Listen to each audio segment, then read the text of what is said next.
right, folks. We are live with the Adult Table once again, episode 7. Took a little hiatus there for a bit, but you know what? I don't think we're any worse for wear in terms of major news happening. Is that right, Joe?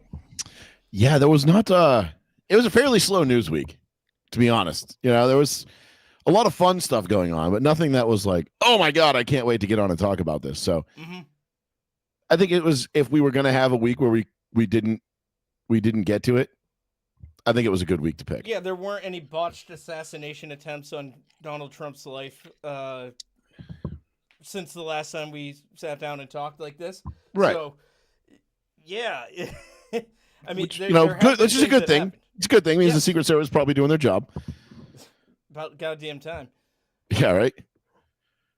So, but other than that, I mean, yeah, they got a bunch of fat, lazy lesbians all there guarding the president, the future president of the United States. What can you expect? Well, when they're not busy, getting into fistfights with themselves, yeah, and being like a huge, staggering statistic in domestic violence incidents, then I think like number 1, right? I mean, pretty close. It's like, if it's not, it's maybe close. Men aren't the problem. Starting to believe that's probably probably the case. But hey, but hey, they still picked the bear. Yes, because the bear wouldn't rape them, I guess. Yeah. Between a man and a bear, I'll take the bear. But also, let's let this man into my bathroom because equality and whatnot. Mm-hmm. Except if he's a legitimate man, then no. Well, yeah. He's a man masquerading as a woman. Now, hold up. Now we got something to talk about here. Yeah, has he had a double mastectomy? Yeah. Then no, that's a woman. Does he have bitch tits like Bob? Mm-hmm. Bob had bitch tits. His name was Robert Paulson. Dude, I'll never forget. There was there was a tight end. I can't remember his first name off the top of my head, but his last name was Paulson. He played for the Redskins. And every time, like, we'd be sitting at my parents' house back in the day, and there'd be like 10, 15 of us hanging out watching football because we had the Sunday ticket, so everybody came to our house. Mm-hmm. And every time he would score, somebody would be like, his name was Robert Paulson, and everybody would start chanting it. And we're like, and nobody's a Redskins fan. Nobody even knows who this guy is half the time. Like, he's just like another guy, and we would all, like, my whole fucking like living room would lose it when he would score. And his first name wasn't even Robert either, was it? No, it wasn't. It wasn't. I'll look it up, but it was funny because it was like, holy shit, dude! Like this, like, and then it became a meme. And every time he scored, like everybody would get excited because we start yelling it. No, we don't celebrate touchdowns here. No, I get it though. No, but he did, and his name is Robert Paulson. Oh, I get it. Yeah. So as a team. He has a name. As a teammate, he has a name, and his name was Robert Paul. And Bob had bitch tits. Mm-hmm. He was also Meatloaf. Yeah, so much. So it was like such the classic, like the reference. I feel like references, like there are some of us, like me, like I'm a big reference guy.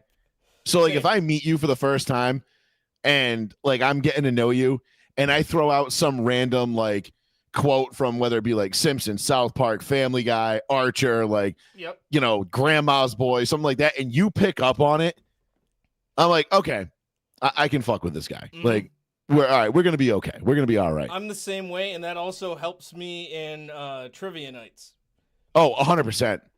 100%, dude. I love going to trivia nights just because I know if a question is in my wheelhouse, like, there's no way in hell I'm missing it. Like, I think, what's your favorite trivia category?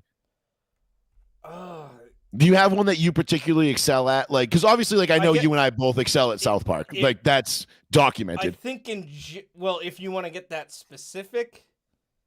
I'm just saying not that specific. It doesn't have to be that specific. Like, like TV and movies, probably. And okay. Music would be a close second. That depends on the genre. Mine is what year was this song released? Ah, okay. Like, my wife gets so fucking annoyed with me sometimes because we'll be in the gym and they'll have a song on and it'll be like, I don't know, like Pepper by the Butthole Surfers. And they'll be like, ooh, 1994. And she's like, what? And I'm like, yeah, 1994 is when the song came out. She's like, I think that was when that song came out. I could be off a year or two, but like, so you're I'm like just the throwing Rain that out Man there. Of yeah, it's like this weird. It's like one of my many autistic tics that I can't I'm like trying to parlay into making money somehow, and I just can't fucking do it because nobody. Well, nobody. Yeah, apparently nobody has a need for a 39-year-old fat autistic weirdo that can just fucking pick up random songs and be like 1993. You're like, what? Why? Why would I need that? I don't know, but now you know. But yeah, it's funny. Like I'll sit and like, we'll be at work and like I'll be like listening to the radio and I'll be like, 2002. So he's like, nah, this was like 05, 06. And I'm like, you want to bet? You know, like that's the only way I can make money off of it. But nobody bets me. After I get like 2 right, everybody's like, nah, fuck that. Yeah. No, yeah, I don't think I'm that good with the years, but depending on the song and what it is, I could probably ballpark it, but I don't have it like memorized like that. I can usually get like if it's anything from like anything in the 90s and 2000s, I can almost always nail it or be within like a year. Mm-hmm. Like for me, like I'll be like something like one day, a couple days ago, I said I guessed a song and it was like I was like, ooh, I think this was 2000 or 2001. And my wife was like, no, 1999. I was like, oh, way off. And she's like, way off. Like, that's 2 years. I'm like, yeah, that's like fucking way off. That song was out for 2 years. Like, before I guessed that's when it came out. Like, that's a big time. Like, it's and not then, an significant amount of time. Yeah. No, and not at all. And like other times too, like I'll get confused because like sometimes if like a song comes out at like the end of a year, it's like December of 96. I'm like, 97 because it wasn't popular until January or February of 97. Sure, yeah. Maybe it didn't make like the top 40 or whatever until right. Like I'm trying to think. There was a very specific example of that. I think it was the Backstreet Boys. I Want It That Way. Mm-hmm. I think actually came out in 98, but I had guessed 99 because that was when I was in 8th grade because it was big at the end of my 8th grade year. Mm-hmm. And I think it'd come out in 98 and I was already out in 99, but I think that was one of those ones. So yeah, stupid thing, but tell me why. I know. Ain't nothing but a heartache, brother. Fucking A. Jesus Christ. So stupid. Heartache, backache, hip babe. Oh, I'm just noticing your shirt, by the way. That's topical. Oh, yes, it is. It is. Yeah. I'm still waiting for my 72 virgins or whatever that I was promised by Donald Trump that I would have all my brood sows. Yeah. But and the funny thing about they haven't shown up yet. No. I mean, all in due time, Joey. But I've been taking it out on my wife, poor thing. Yeah. Oh man. What a trooper. Yeah, gotta hand it to her, man. But yeah, that quote on your shirt, that got blown out of proportion. Oh yeah, like everything else the liberals do. So some one idiot said it, and then other tweets, posts, whatever, on social media went viral and saying that I'm a teacher and I heard little boys saying it, and I saw one girl punch the kid in the face, and I will defend. It's like I'll take things that never happened for 500, Alex. Yeah. That didn't happen so much. It unhappened things that did happen. Yeah. And then everybody stood and clapped, Yeah. And then exactly. Yeah. And then everyone clapped. You're like, oh, okay. Yeah. No, I bought this shirt just to wear when I go to my liberal watering holes, if you will.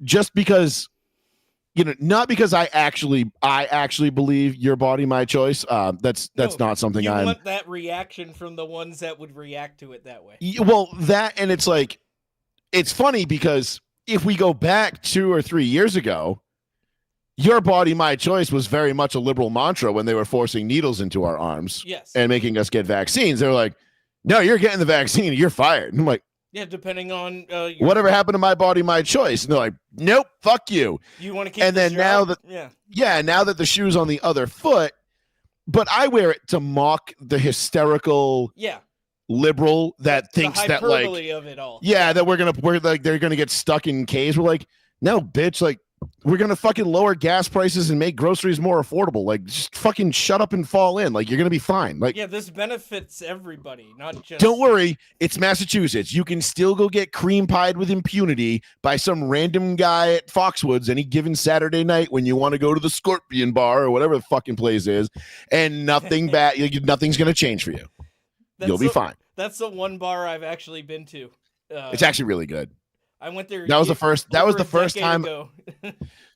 Actually, I think that was the last time I was there too, and that was the first time I had Avion tequila. Oh, okay. And it was before Jeezy had started endorsing it. And the bartender there, we were like, I'm not really a big tequila guy. Like, what's a good one? Like something silver. I've had Patron, Don Julio, like all this stuff. Like, what's something good that's like, not gonna like. I don't want like a $500 glass of tequila. Like it's wasted on me. I don't know it good enough. Yeah, but something that's smooth.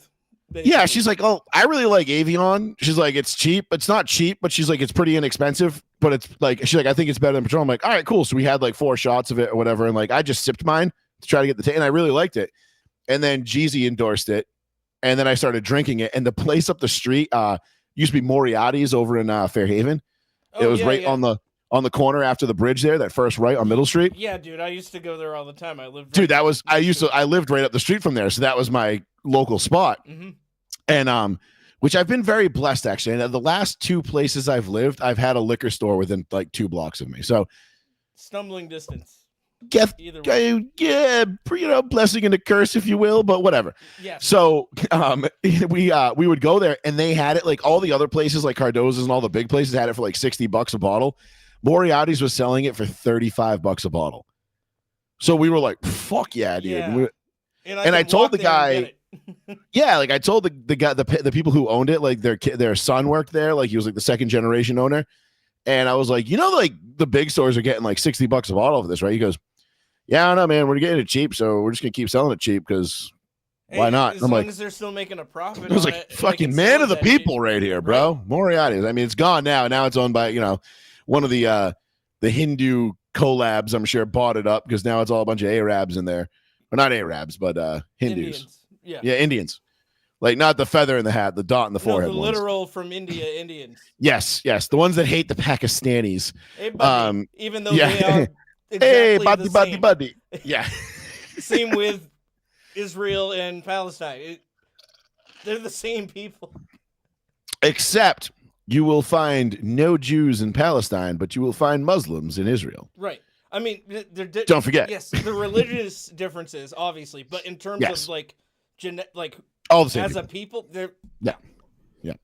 Everybody thinks of like Jews, and they think of like the cartoon, like the Looney Tunes Jewish person with like the big nose, and he's like, yes, and he's like, I'm from New York, yeah, I'm gonna steal your money and your gold, and it's like, nope, no, they look, just kind of go over the Middle East. You really can't tell them apart. No, they can though. It's like weird. They can like tell. They're like, nah, I really like that girl's really hot. She's a Jew. You're like, what? How do you know? Well, they eat different foods. They have different foods that they eat culturally. So. Oh yes, trust me, gefilte fish, good stuff. Gefilte fish. And if you really want to party, we'll get some Manischewitz. Oh, yes, we'll bless the rocks. We'll bless the trees. We'll bless the animals. Oh my God, what was that? Do you remember that movie? What was it? The Jewish Hammer. The Hebrew or something. Hammer. The Hebrew Hammer. Yeah. It was the guy from Saving. It was the guy from Saving Private Ryan. Yeah, it was. He was Fish, the guy who got stabbed at the he like pushes the knife in him real slow. Was that who it was? Is that his name? His real name? Yeah, I wouldn't know off Sarah's, the top. Either brother or cousin. That makes a lot of sense. Yeah. Sarah Silverman is very funny. She used to be. Okay, I haven't seen her in a long time, so maybe she got super lib pill. Dude, back in the day, she did blackface on her show. So did Jimmy Kimmel. Yeah. Oh yeah, it's Karl Malone. Karl Malone. And I guess like people just give it a pass because Karl Malone turned out to be a tremendous piece of shit in real life. So everybody's like, it's fine. A 13-year-old girl. Yeah. Who knew? Not me. Well, I didn't know that. She did. Yeah. Who knew? Karl Malone, total asshole, total piece of shit. But Mailman delivered more than your bills. Fuck you in a different way. He was delivering something, all right. God, imagine getting. I can only imagine how big that thing must have been too. Yeah, he wasn't a small guy. He was 6'7", probably, right? I'm pretty sure he's still alive. Yeah, at least 6'7". I forget how big Karl Malone was. Yeah, he wasn't like 7, but I mean that's 2 inches. He's 6'9". Okay, Even bigger, yeah. But he was a beefy 6'9". Yeah, he was a big 6'9", like big dude. Oh yeah, always played hard in the paint. Oh yeah, you know, he was the original hard in the paint, especially with those 13-year-olds. You know, he took it easy on nobody. Hey. He was the kind of guy to go to a 13-year-old's birthday party and absolutely whoop everyone's ass in Mario Kart for no reason. And then impregnate one of the kids. So who knew? Happy birthday. It's just fucking awful. We'll be celebrating another birthday in 9 months. And by celebrating, I mean, covering up and telling everybody it wasn't me. This is never going to come out, well, as long as I can help it.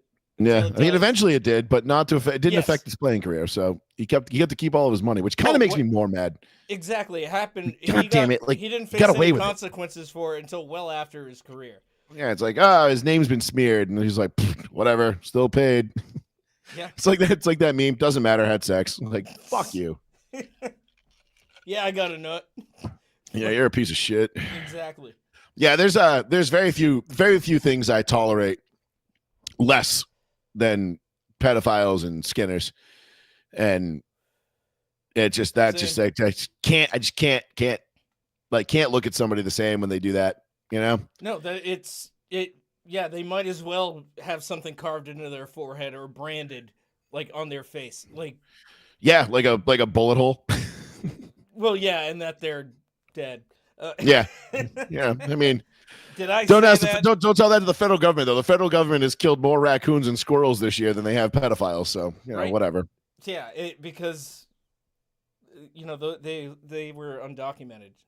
Facts. At least the prisoners are. We know where they are, and they're done. Man, remember the squirrel story that blew out? What the hell was that squirrel's name again? I've already forgot.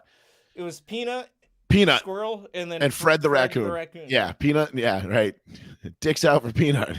Yep, and put your did not have that story did not have the staying power of Harambe. No. I think Harambe, because I think it was because it was a right-wing thing, and it didn't infect Reddit.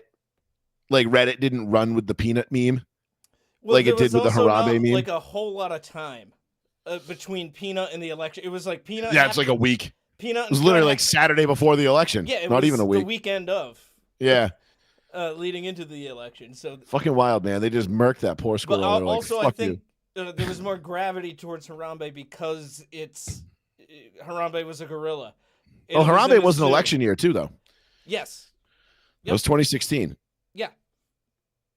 But that's why Peanut and Fred almost seemed like a harbinger of doom for the Harris campaign. I mean, she's already cooked, but it's like, oh wait, 2 more animals died, and the right have claimed them as their own. And this time it was like, due to government overreach. Like, no shit. Due to the one thing that we've been trying to tell you shouldn't exist, it shouldn't happen. Yeah, and a complaint filed from Texas, not from the state of New York where it happened in. It's like by a jealous other social media. Like, is it in the ATF handbook that it's like there's a quota of like innocent pets you must kill every year? Like, like there's a culling list. Yeah, remember the Chappelle Show skit when they did the like if the roles were reversed, and like politicians get treated like black people in prison, and drug dealers get treated like politicians, and it was what's his name, Bill Burr, like testifying as one of the agents, and he's like, and then the canine, he sicked his canine on me, so I shot it. Yeah. And then his wife threw her titties in my hand, Your Honor. It was the weirdest thing. He's like, I saw you grab her titty. Yeah. It's like, she threw them in my hands. I don't know what you're talking about. I don't know what to tell you. Yeah, Bill Burr. A very young Bill Burr. Yeah, that was earlier in his career. It was. Very funny, though. Very funny. Great show. Was there ever a better 2-season run of any show? Like, just show that was only around for 2 seasons that was better than that? I don't think so. And had the potential to go way longer? No, I don't think so.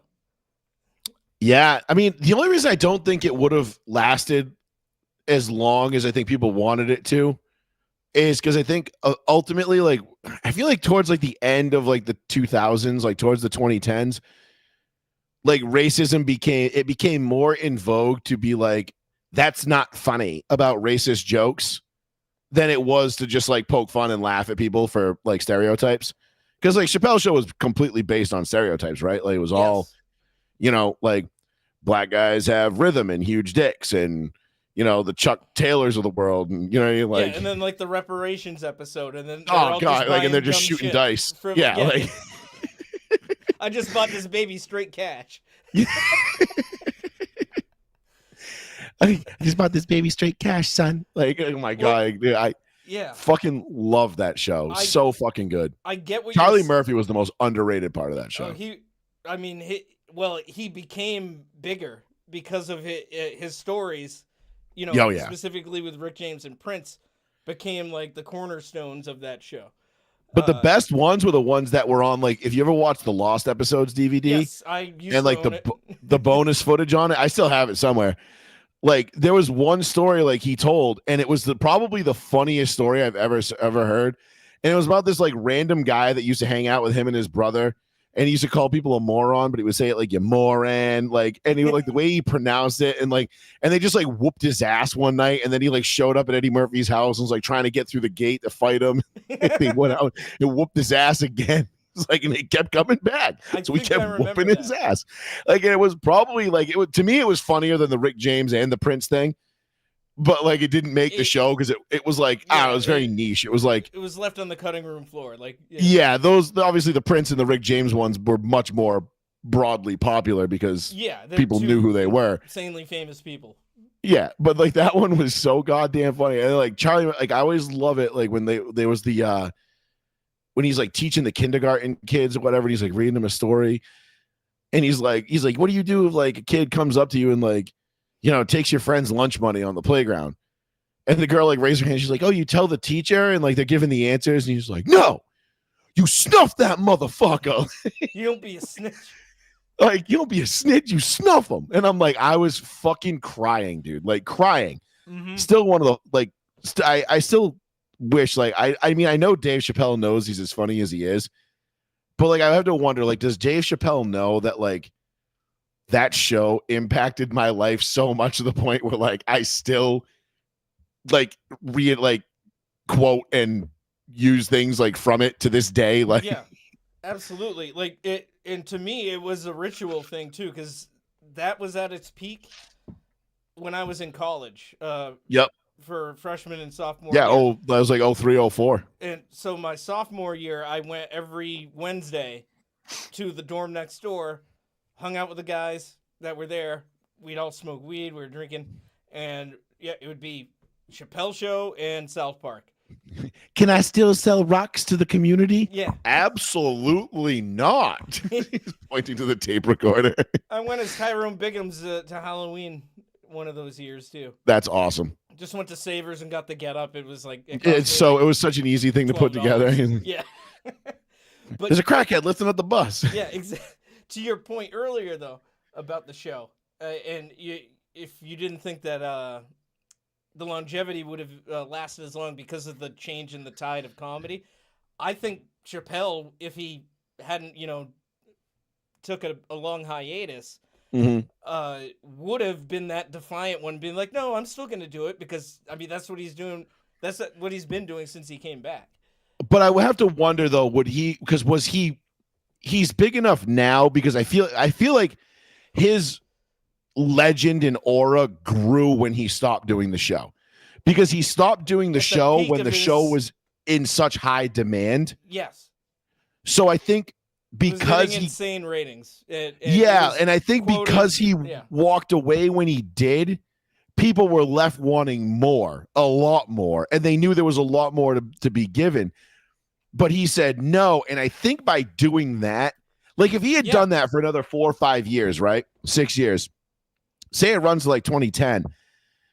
Okay, how many more like Mexicans have leopard prints, seat covers in their Honda Civics? Jokes could they have done? Now, I'm not saying Dave Chappelle would have like, run out of ammo or like come up short, but I have to wonder if people, because it became so trendy to tell like South Park had already been so established at that point that they couldn't be canceled, but they didn't just go after, their whole shtick wasn't just like, it wasn't just racism and stereotypes. It was a lot of that, but there was also a lot of other stuff to it.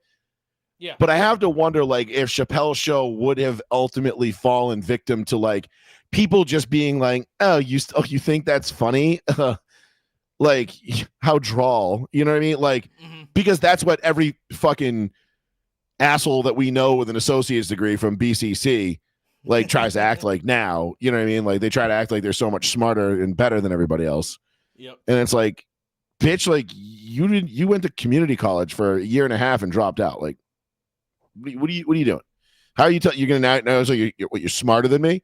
Like, no, I don't think that's how that works. Like, nope. Not that education means you're smarter than anybody, because some of the most educated people I know are the dumbest people I know, and some of the dumbest people I know have degrees. But also, like, you can't play the I'm smarter than you game and be like, well, I dropped out of community college or got kicked out because I couldn't keep my grades up, but I'm smarter than you. And it's like, this isn't the flex you think it is, sweetie. Yeah. I hate to break it to you. And some of those people would be like, I dropped out of community college because I was partying too much. It's like you partied at community college? Yeah, I was doing it at home. Yeah, right. I was doing it in my parents' basement, whatever. Ask me how I know that's exactly what you were doing. It's exactly what I was doing when I was in community college before I went to a real college and just spent more money on the same education that I would have got at a community college. So whatever. Joke's on me. And now I have to wonder if Chappelle's Show would have fallen victim to that, because I feel like it just could have. I feel like once 08 hit, 08, 09, and then 2010, it was like it became all of a sudden it just became so not cool to call somebody a faggot or a retard, or because we got a black president, which he predicted. True, he did. Black Bush, still probably my favorite skit of that show. Although he didn't, Barack Obama didn't get Bibble in the cure for AIDS. So no, he did not.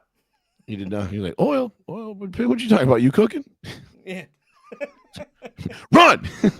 And then bombed a bunch of innocent people too. Yeah, definitely did that. I think he carried out more unmanned airstrikes on innocent civilians in the Middle East than any other president in history. Actually, I believe that's true. I think he had killed. I think up until then, I think Bill Clinton owned the record when they bombed Syria.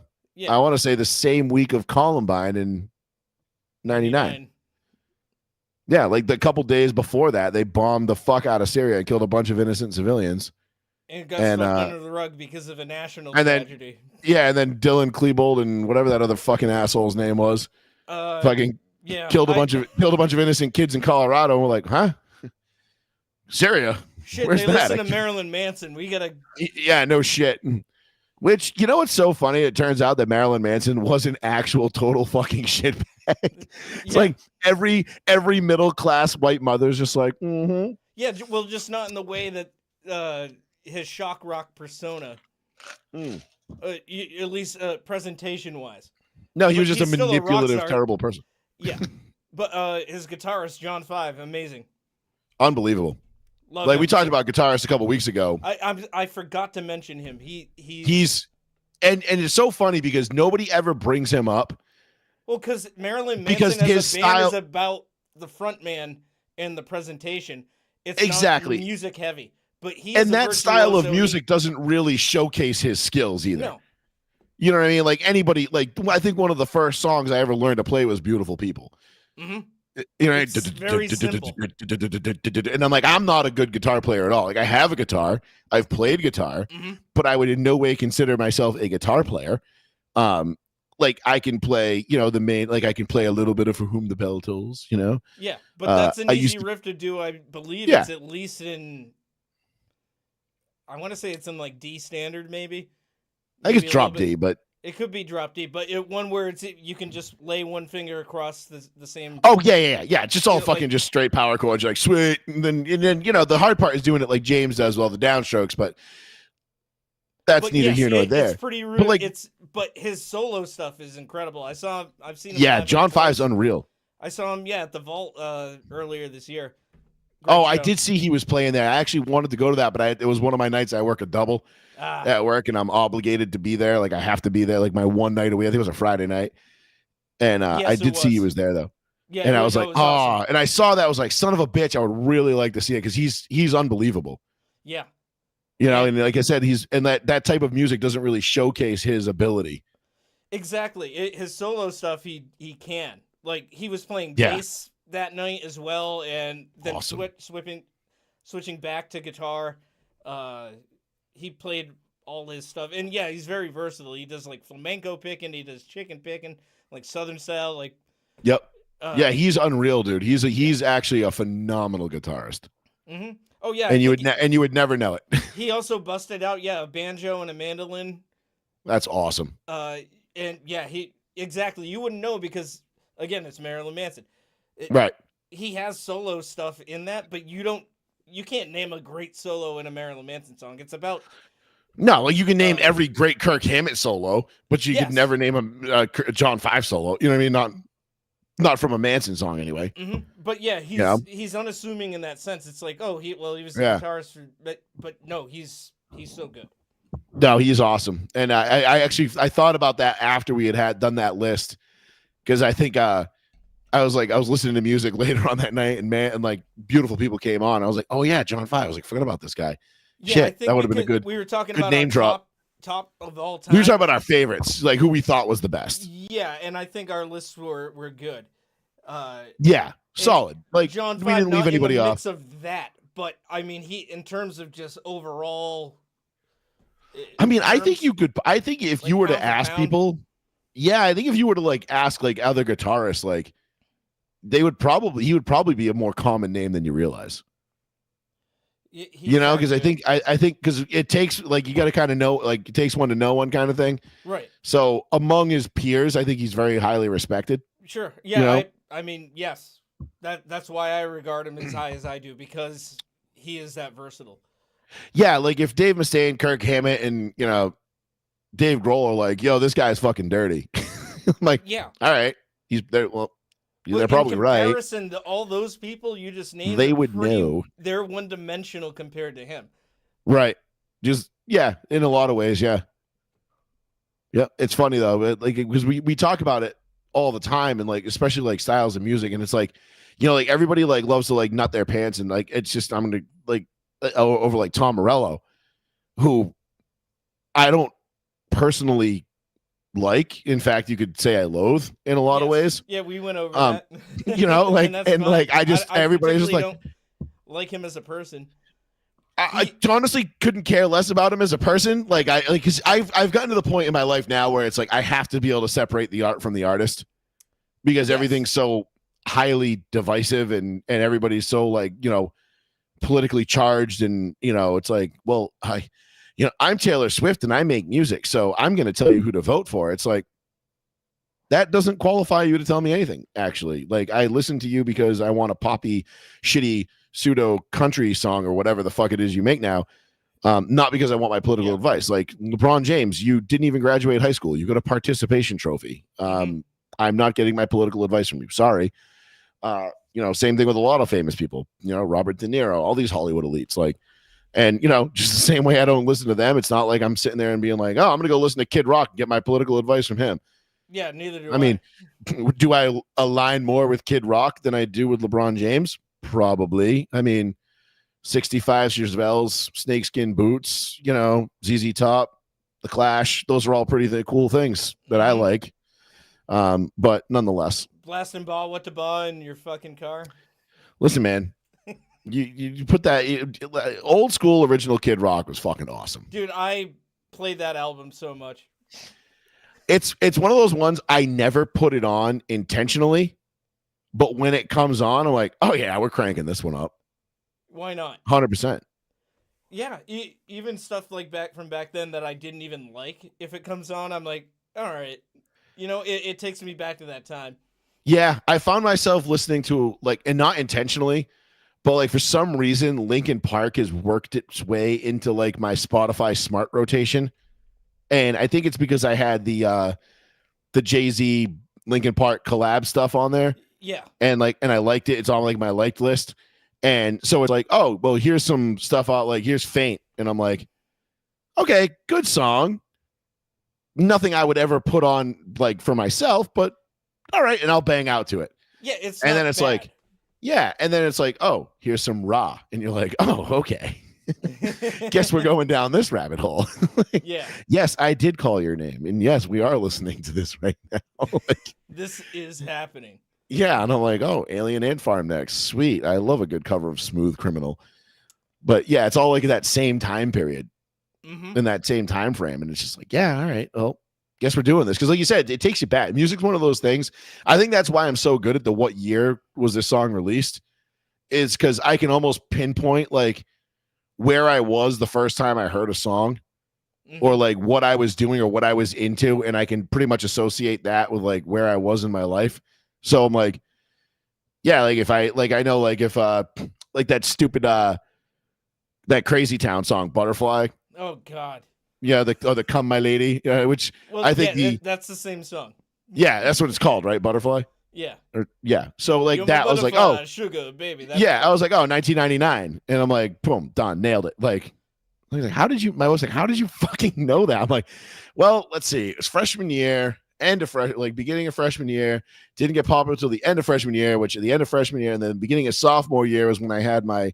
That was when I was in guitar lab and I was learning the little riff to it. You know what I mean? So, I can kind of place myself, right in that neighborhood, and I'm like, all right, cool, like easy peasy. But yeah, music's one of those. It's so funny how music can like immediately take you back to like a specific point in your life. I couldn't think of a more 1999 song too than Crazy Town's Butterfly. Like that. That or Godsmack. Yeah. Godsmack, I think epitomized 1999 for me. Yeah, their first album. Yeah, great album. I listened to it. Awesome song. I did. Godsmack kind of fell off for me. Oh, they totally did for me. They had a couple of good bangers like after that album, but for the most part, they was just like, yeah, it all sounds the same. Dude, not really into this stuff anymore. Sounds weirder because Sully doesn't sing like he used to anymore. He does. I feel like way more clean vocals. I feel like Godsmack is one of those bands that like you have a bumper sticker that's like the Punisher skull with the blue line on it. And like you're like Godsmack's my favorite band. it's that or like Five Finger Death Punch. Oh, as I refer to them as Five Faggot Fist Fuck. Yeah, they suck. Dude, they're so bad. They're Monster Energy drink of just bro guy metal, and I appreciate the fact that they support the troops and what have you. Of course. But again, I separate the art from the artist. But as far as the music goes, no, they're not good. No, that is entry level. There's not a sheet of drywall safe when someone's listening to them. Same to me, like with Avenged Sevenfold. Although I can acknowledge that guitarist is very good, he is actually good. I just can't stand their sound at all. That type of music is just so generic. It is. Like, I think there's like 2 Avenged Sevenfold songs that like I can tolerate, but even still, and I'm like, nah, yeah, no. In the the musicianship is there. The band themselves are good. The vocalist is fine. It's just I don't vibe. Yeah, it doesn't click for me either. It's too sugary to me. Yeah, you and I are on the exact same page with all these bands right now. Yeah, because they're not bad. It's just right. You can recognize the talent. Yeah, but it's like it's like Eminem. Like Eminem, not my favorite rapper of all time. Not even close. His early like stuff, probably though, not man. probably not even in my top 5. But is he the best? Fair. Yeah, probably. Like it's either him or Lil Wayne. I think. When you talk about lyricists, like I can't stand Lil Wayne. Same. Can't stand Lil Wayne. Like Lil Wayne's one of those guys. Like he has a couple of songs and a couple of things that I really like, but on the whole, I'm like, no, not even close. Like not even in my top 5. But I can recognize the greatness and how good they are at what they do. Same thing with those bands. Yeah. Like it's just like it's like, listen, man. Like I understand the Rolling Stones are really good as a band. Can't fucking stand them. Outside of like 2 songs, I'm like, get them the fuck out of here. Keith Richards is the best lead rhythm guitarist because he's not a lead. They are, and I feel the same way about the Beatles too. Like, fucking hate the Beatles. I can't listen to their shit at all. There's only one song that I like by the Beatles. Was such a fucking hypocritical piece of shit. The only one I think I had any kind of somewhat respect for was George Harrison. The least known Beatle. but the forgotten one. Arguably the most talented. Like he's That, the one I know, that wrote, which is kind of what the funny part is about it. He wrote most of the shit. The least talented, because they're dying in way of talent. Some would say. I don't think Lennon was the most talented. He died first. Yeah. But that Ringo, the joke is that Ringo will live forever. Because there's that famous interview where they asked, "Oh, so do you think do you believe, all the talk that Ringo is the best drummer in the world?" And I think it was John or Paul. I think it was John Lennon. And he said, "He's not even the best drummer in the band." Yeah. Which was true. Apparently, I think George or John were a better drummer than Ringo. Wasn't Paul McCartney a good drummer too, like low key? He might have been. I thought it was him. I forget. Like, I am so not a Beatles guy. Like, I know they exist. I grew up with it. It's they do have some great songs, but I think thankfully I'm thankful I didn't grow up with them. And that's how I feel about the Stones too. It's just like, yeah, the Stones, like, I mean, the Stones had at least some pep and some energy. Like, they had some pep in their step. You know what I mean? Like, Paint It Black, I think, is one of my, like, I love that song. Yes. Like, great fucking jam. Like, just from top to bottom, great jam. And I know, and there's other ones too, but, like, I'm not a Stones guy at all. Like, don't like them. Don't love, same thing with the Eagles. Everybody loves the Eagles. I can't fucking stand the Eagles. Like, I like Hotel California is one of my most hated songs of all time. And like, and it's not because the Eagles aren't good. I totally recognize the fact they're great. It's like hearing Stairway to Heaven again. Oh my God, dude. Like, and I love Zeppelin, but Jesus Christ. Yeah. Like, who doesn't love them? But at the same time, it's like, dude, like, just give me a fucking break. But no, the Stones, the Beatles, and maybe it was because they were so mainstream, but I don't know. I'm glad, like, I never grew up in a Beatles house. Like, my dad wasn't into that. My dad was like, very much like, when I was growing up, it was like my first introduction to like real music, I feel, was like, it was George Thorogood and Jimi Hendrix. Like, that. Nice.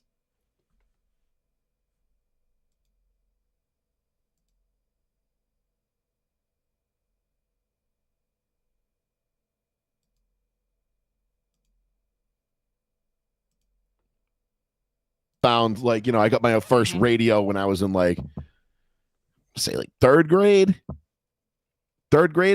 Yeah. Whatever, fourth grade maybe. And I discovered, like, HJY and BRU. Like, or like, Fun 107 was like all I knew because it was the only thing that came in at the time. Right.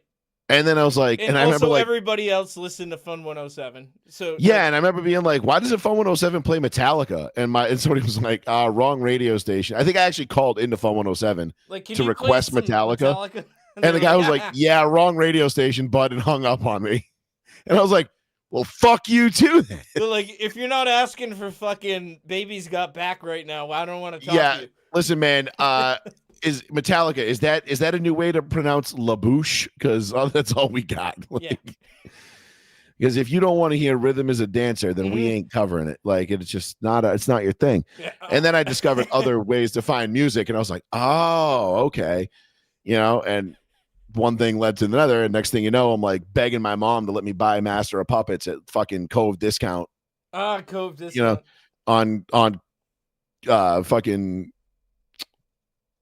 Jesus Christ, the fuck's name? Cove Street, Cove Road. Yeah. And I'm like, just right down. I'm like, oh, please let me buy it. And she's like, what is this? She's like, no, we're not buying it. I'm like, come on. And then finally, like, the fifth time we went there, she let me get it. And I think I must have listened to Battery like literally 14 times because I was like, well, no, nothing's gonna get better than this. And this is how the album starts. Yeah, and you're like, this is the first song. Yep, and then you get it, and then you get to Master of Puppets, and you're like, well, my face was already melted off, but I guess we'll just nuke it. Like, I gotta take a shit and. Yeah, I didn't know what to do with myself the first time I heard that album. Yeah, it was unbelievable. My life at that point. Yeah, it was fucking wild. And then albums. And that was funny because then my favorite Metallica song, I think, ever at that point, because it was right around, let's see, I got Master of Puppets right before, like, end of fifth grade. So Until It Sleeps was like kind of like my first major introduction to Metallica. From Load, yeah. From Load, when Load came out. Because, like, I'd known about, like, some of the older stuff, but not to that degree because I was super young. Sandman at that point. No. And Until It Sleeps, and I was like, whoa, these guys are cool. Mm-hmm. And then I saw their album like Metallica, and I was like, oh, this is Until It's Late. I was like, well, they didn't have that one, so I got this one instead. And next thing you know, I'm like, oh my God. So that's interesting. So your formal introduction was to the new Metallica, essentially. Yeah, and I loved it. Which is which is why I stand fast on my opinion that if Load and Reload were any other band's like debut albums, people would have been fawning over them. Yeah, especially for that time. But yeah, I mean, don't get me wrong. Like Reload, there was a couple of songs on there. Like, what was that like country-ish song they did? Like Mama's Boy or something like that. Like, yeah, Mama Said, I think was the name of it. Yeah, I remember more from Load than Reload. I did own both because I was a Metallica stan. Yeah. Oh yeah. Same. Same. Still to this day. Like there's a Metallica flag hanging in my window behind me. Like I mean, but I do criticize what is not good about their catalog. Like Saint Anger, no thank you. Oh, see, album that they did with Lou Reed. Get the fuck out of here. Oh, Mary Lou or whatever it was. I am the table. Yeah. Yeah, I honestly, that's the one thing I've never listened to by them. Don't. I heard that and I didn't. And it's not because I mean, maybe I will someday, but listen, I like Saint Anger. Like I think Saint Anger, the title track, I think it's honestly low key one of my favorite songs. Oh no. I love it. No. I love that song. I think it goes hard in the paint. Like it's a fun song for me. You push it out.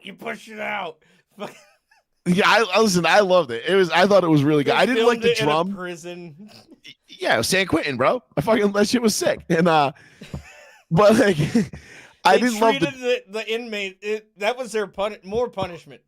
Yeah, like now you gotta listen to this song. You have to watch them shoot. And pretend you like it.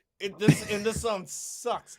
You know what's funny is when they shot the video for that, they played everything but that song. They played like a whole show for the inmates. Well, see, at least that's cool. But yeah, so the inmates were like jamming out to all this like other stuff. So they actually did have a good time. Yes, they did. I mean, I'm sure they did. It doesn't add up with the footage to them playing to that song.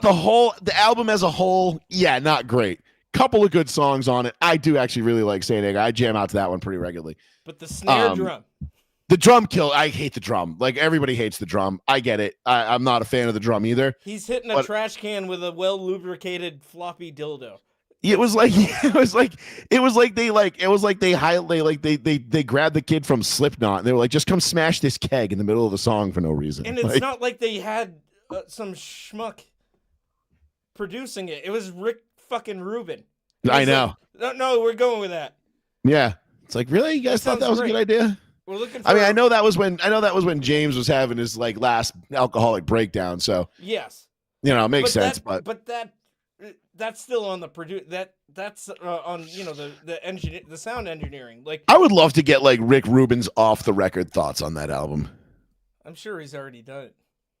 But like, no, I mean, like, I'm sure he's put it out there, like, publicly, like, what he's like, because I'm sure he'll like defend. But like, no, what did he really think? Like, what does he tell like his wife at the kitchen table at breakfast about that when that album comes up? You know what I mean? Like the real he's done combing all the remnants out of his beard. Yeah. Of breakfast. Then he says to her, "Hey, I'm gonna go lay down." He's like Peter Griffin, like the little bird pops out of it, and like yeah. No, he just. Dude, I've seen footage of him like in the street. He's like laid out on a couch, or sometimes even on the floor, and he's just like, "Yeah, that sounds great." Yeah, he's like, yeah, whatever, man. You guys are Metallica, do your thing. I'm fucking Rick Rubin. You're Metallica. He's like, I'm putting my name on it. Your name's on it. We're gonna sell a bunch of records. Fuck everybody. Who cares if this sucks? Like they're gonna buy. Fuck you. You'll buy it anyway. Oh wait, the snare drum sounds like what? I don't. Fuck you. He was like Lars, what are you doing with that snare drum? He's like, I don't know, man. Like I just wanted to try this when I was a kid. And you're like, all right, whatever, bro. Just let him do what he wants to do. Fuck it. Hey, I don't have time for this shit. Yeah, but then they didn't fix it in the mix or the master. They just left it. Just rolled with it. Yeah, that was a little odd. I'm not gonna lie. I remember like when we went to see him the end of senior year or whatever, 2003, in the Sanitarium tour. And my buddy was like, our buddy Steve, he was like, wait, he's like, are they gonna play anything off Saint Anger? Because like, what if they do, like, are we gonna have to listen to that fucking drum the whole fucking show? Like, is it gonna be well, mic'd up I'm like that? I'm like, first of all, Steve, I'm like, no, like they'll just change out the drum for that one song. Like it's Metallica. It's not your local garage band where they have one set of drums to do their whole thing and that's it. Like somebody will just run out with a new one and be like, boop, boop. Like, okay, cool. Play Saint Anger. Okay, Yeah, we're like done. it's NASCAR changing a tire. Yeah, pretty Pit much. crew. I'm like, and second of all, I'm like, probably not. Like they're probably not going to play a whole lot of new shit. And they didn't. They didn't. They played all classics that night, which is awesome. But yeah, no, that was my first formal, like, not introductory, because like I knew Metallica a little bit, but the first time I really fell in love with was Load. Then it was Master of Puppets, and then I discovered, I think in 8th-ish grade, 7th-ish grade, somewhere in there, like end of 7th grade, beginning of 8th grade. That's when I found like, actually no, I think it was later than that. I think it was freshman year of high school was when I found Ride the Lightning. And then I became absolutely obsessed with that album. Then they dropped the S&M album. That introduced me to like everything else. And then I was like, oh my God. I'm like, I have so much to get caught up on. That one's good. So in a matter of like 5 years, I was like just blown away. What's that? The S&M album is good because they did something different, but it was cohesive with what they were already doing. Metallica that album playing was with legendary. an orchestra is chef's kiss. It was so, everybody's like, there's no way that's going to work. And then you hear it and you're like, oh my God, this is almost better. Yes. Almost. And I say, like, For Whom the Bell Tolls, Memory Remains, and Battery, I think are my 3 favorite songs off that album. Yeah. And that one. Just because the orchestra live versions of those. And there's like this little like thing that Kirk does or James does with the riff and For Whom the Bell Tolls at the end of that little middle solo part, right before like they start the last verse, and it's like this is little, it's just this 1 or 2 little note difference, and it for me it just makes it like, it just makes the whole thing. That's its own thing now. And it's only on that album. It's the only time they ever do it. It's the only time I've ever heard them do it. Yeah, at least recorded. And I absolutely love it. And it just, and the orchestra like just kicks it, like complements it perfectly at that time. And then when they do the orchestra intro to Battery, and you're like, it takes you like 10 seconds to figure out like what they're playing, and then you're like, no way. Like, yeah, they're closing with this. Like, oh shit. Fuck, sick. Yeah, it's fucking great. It was. But let me go make a drink. Sure. And I gotta piss really bad. All right. So give me like 2 minutes. I'll be right back. Yeah. Well, to be put continued. It on a pause. Or I can keep talking to you folks. How you doing? Hope your Monday's been good.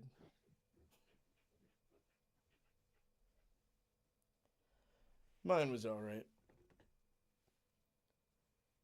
Just work, Gets a little busy.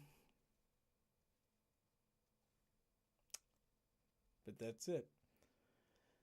We'll talk about my social media debacle when Joey gets back.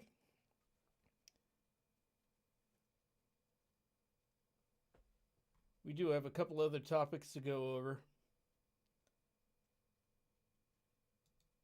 And yeah, we'll see what we get to this evening. Again, slow news week last week and leading up into tonight's episode. Not anything big going on. I mean, there's a few things, and we're going to get to at least one of them, I would imagine. But, yeah, politically speaking, all quiet on the Western Front. Things have been pretty good post-election. Again, I'll reiterate, no attempts, successful or otherwise,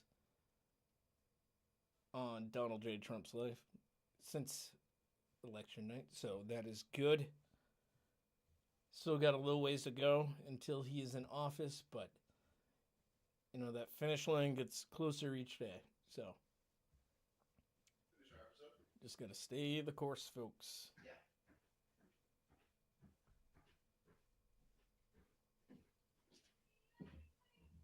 Also, hope you guys have a great Thanksgiving. Okay. Hey there. properly refreshed and refreshed. Best of both worlds, right? Yeah. Well, I drank about 7 gallons of water this afternoon, and then I had one vodka drink. And immediately, as soon as you introduce alcohol into your system, your body's like, well, we don't need this water anymore, so let's get rid of that. Yeah, it's like you're bailing out a sinking ship. Yeah, it's like, no, you can still hold on to that. It's fine. We still need that.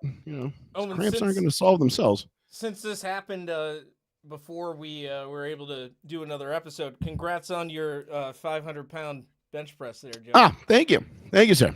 The Vanilla Gorilla. That. Yeah, buddy. Coming through. Yeah, well, that's why I'm allowing myself to have a couple of drinks, because I hit my goal. That was my goal for this fall. Was to hit 500 on the bench, and I'm going on vacation in 2 weeks, so I have this week and next week are my last 2 like real heavy working days, and then I'm on vacation for a week, so I won't be doing the show that week, by the way, because I will not be here. Enjoy your time off. But no, I have 2 weeks left to do it, and I hit my goal 2 weeks like earlier than I kind of anticipated, or which I was hoping to do anyway, but I got it. So now I'm training my liver for vacation, which I have to retrain it because I've been not boozing for 3 months, and the last thing I want to do is be a lightweight on vacation. Well, yeah, you don't want to. Yeah, first night on vacation and you're tapped out at like 9:30, or worse yet, being like puking. Yeah. It's like, oh, how embarrassing! Puking at 9:45. Yeah, it's like, what is wrong with you? It's like you had 2 mojitos. It's like, I know, so much sugar. Somebody dosed me. No, but I appreciate it. It was a long time. It's been about a year since I decided I set out to do that, and no shit. It took every bit of that. Yeah, and I've it's funny because I don't think it's quite set in what I did for myself yet, because I still feel like I got a lot more to go. Sure. But I've been trying to find like looking at the numbers, and I think like as of last year, like across all like sanctioned lifting, like powerlifting meets, I think there's about 2,000 people in the country that were able to bench press over 500. Yeah. I mean, that's no small feat. Maybe the actual accomplishment hasn't settled in for you quite yet, but no, and it's, you know what, it's a number I've always wanted to hit. I hit it, and it's there, and it's on video, so it'll never die. Yeah, and I can bench press like the back end of a Honda Civic. Yeah. So that was just cool. I mean, hopefully, I'm taking pretty much all of December off from lifting heavy. Like, I might not even touch a weight until after Christmas. After these next 2 weeks are up, and January will be like a light maintenance phase. February will be kind of maintenance. Then March is going to be getting back in the swing of things. Then April, I have another like strength block that I'm going to be doing, which is going to last me from April, May, probably till about 4th of July. No, well, see, you already got a plan, man. You got a roadmap there. Yeah, well, the goal is 600 now. So, if I can hit 6, that will put me in truly elite territory. Like 500 is pretty elite. It's pretty up there. It's pretty uncommon when you really think about it. I mean, amongst lifters, I mean, if you look at my Instagram feed, like, I feel like I'm the last guy to ever do it. So that sucks. Like, maybe that's why it hasn't set in yet, because I'm like, oh, finally, the last horse crosses the line. Good job, bro. But also I'm comparing across the finish line. But yeah, I'm also comparing myself to professionals. So but if I can hit 600, I think there was like 125 people in the country that were able to bench that last year. So yeah, that puts me in like borderline professional athlete territory. That's the country there's a lot of people that live here.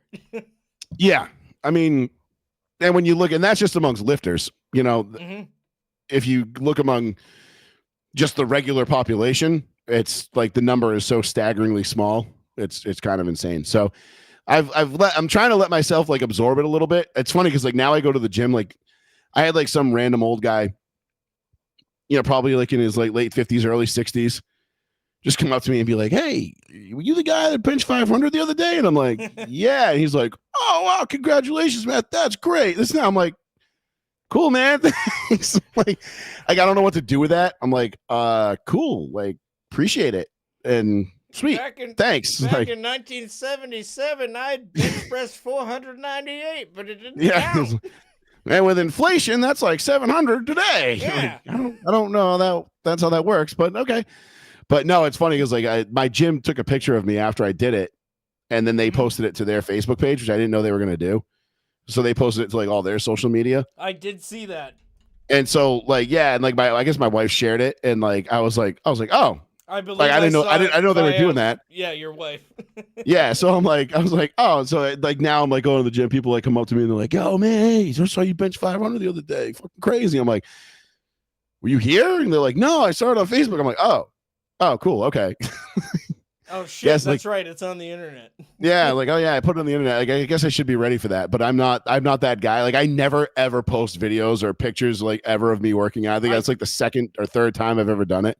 I think that's the first I can think of is this one.